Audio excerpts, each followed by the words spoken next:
നമസ്കാരം എല്ലാ കുട്ടികളും. ഗിരീഷ് സാറാണ്. +1 ബോട്ടണി പാളിയോ. ഇന്ന് ഞാൻ കുട്ടികളോട് സംസാരിക്കുമ്പോഴാണ് യഥാർത്ഥത്തിൽ അറിയുന്നത് ബയോളജി പരീക്ഷ യഥാർത്ഥത്തിൽ ഭയങ്കര കാര്യം, ഫിസിക്സ് കെമിസ്ട്രി മാത്സ് പോലും എടുക്കാത്തതുകൊണ്ടായിരിക്കാം. സുവോളജി എല്ലാവരും പറഞ്ഞു, +1 എഴുതിയ കുട്ടികളെല്ലാം പറഞ്ഞു സുവോളജി അത്യാവശ്യം നല്ല പരീക്ഷയായിരുന്നു. ബോട്ടണി പക്ഷേ പ്രതീക്ഷിക്കാത്ത രീതിയിലുള്ള ക്വസ്റ്റ്യൻസ് ഒക്കെ ചോദിച്ചു.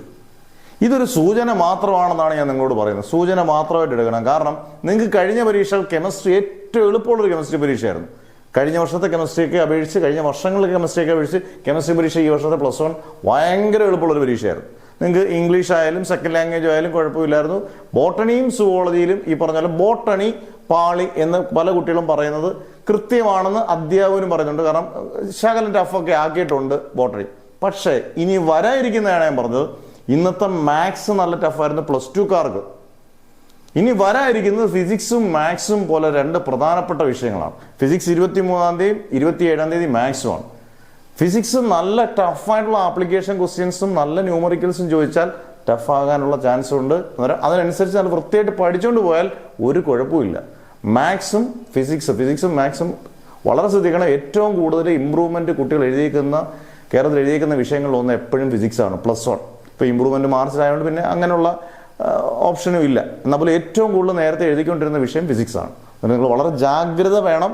പക്ഷെ നല്ലപോലെ പഠിക്കുകയും വേണം.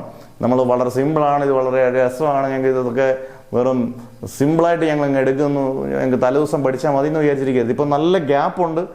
ഫിസിക്സിനും ഗ്യാപ്പുണ്ട്, മാത്സിനും ഗ്യാപ്പുണ്ട്. ഇപ്പോൾ ഈ ഗ്യാപ്പിൽ ഫിസിക്സ് നല്ലപോലെ പഠിക്കുക. 14 ചാപ്റ്ററാണ്. വളരെ സിമ്പിളായിട്ട് നമ്മളിപ്പോൾ 55 ഇമ്പോർട്ടൻറ്റ് ക്വസ്റ്റ്യൻസ് ഇങ്ങനെ വരും. ഒരു 90% ക്വസ്റ്റ്യൻസും ഉറപ്പായിട്ട് നിങ്ങളുടെ പബ്ലിക് എക്സാമിന് കാണുന്നുള്ളത് 100% ഉറപ്പാണ്. പിന്നെ ന്യൂമറിക്കൽസ്, ഇമ്പോർട്ടൻറ്റ് വീഡിയോസ് എല്ലാം ചെയ്യും. നിങ്ങളത് കൃത്യമായിട്ട് കണ്ട് പഠിച്ച് വേണം മക്കളെ പോകാൻ. കാരണം നിങ്ങൾക്ക് ഒരു മാർക്ക് പോകുന്നത് അധ്യാപനം നമുക്കും വിഷമമുള്ളതുകൊണ്ടാണ്. മാക്സിമം പഠിക്കുക. പല വർഷങ്ങളിലെയും ക്വസ്റ്റ്യൻ പേപ്പർ, ഇത്രയും വർഷങ്ങൾ ക്വസ്റ്റ്യൻ പേപ്പർ കാണുന്നതുകൊണ്ടാണ് നമ്മളിത് മുൻകൂട്ടി പറയുന്നത്. നന്നായിട്ട് പഠിക്കുക. എല്ലാം എളുപ്പമായിരിക്കട്ടെ. അന്നേരം നിങ്ങൾ കമൻസ് ഇടുക, സബ്സ്ക്രൈബ് ചെയ്തേക്കുക, മാക്സിമം ഷെയർ ചെയ്യുക. ഇങ്ങനെയുള്ള വീഡിയോസൊക്കെ കൊച്ചു വീഡിയോസ് ആയിരിക്കും. അതുപോലെ തന്നെ നമ്മുടെ വാട്സപ്പ് ഗ്രൂപ്പ് ഉണ്ട്. അതിനകത്ത് ഈ പറഞ്ഞ നോട്ട്സും കാര്യങ്ങളും ലിങ്കുകളും എല്ലാം സിമ്പിളായിട്ട് എല്ലാം കൊടുത്തിരിക്കും. നല്ല പഠിക്കുക, നല്ല മാർക്ക് കിട്ടേണ്ടെന്ന് പ്രവർത്തിച്ചുകൊണ്ട് മാഷ് നിർത്തുന്നു.